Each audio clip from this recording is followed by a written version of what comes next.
expectations changes from one election to another election. When you look at this current election, the key priority issue that everyone was looking at was matters to do with service delivery. Now, when you look at the roles of a parliamentarian, a lot of focus has been so much on legislation, how many times one speaks on the floor of parliament. However, to the voter down there this time, you're looking at whether you speak in parliament or not, how much have you influenced what is happening on the ground itself. Remember that our role is representation, oversight to ensure that the budget that has been approved at parliament comes down to the people on the ground itself.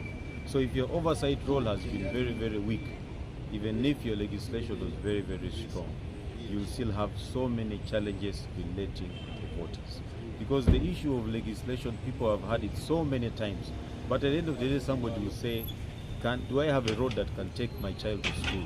Do I have a swamp crossing with culverts, with a bridge that can enable me reach the markets, my produce reach the markets? Is there a way in which I can be able to get to the health facility, or all the roads are inaccessible? So these are some of the key issues that people have been asking.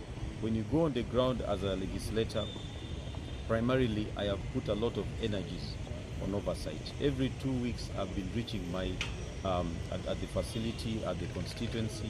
I've been meeting the electorate, and so a lot of oversight I did outside the committee oversight. This is what the committee does, but this is what you as a legislator go to the district roads committee and be able to ensure that the funds for the roads, the 1 billion for the roads, reaches the people.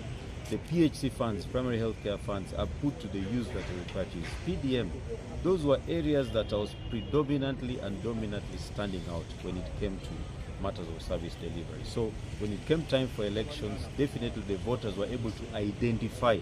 They could identify a road where I put in an effort to ensure that it was worked on. They could identify a health facility where I ensured that funds for construction infrastructure were availed. They could identify power lines where their member of parliament put a hand in it. And I think that was the key issue.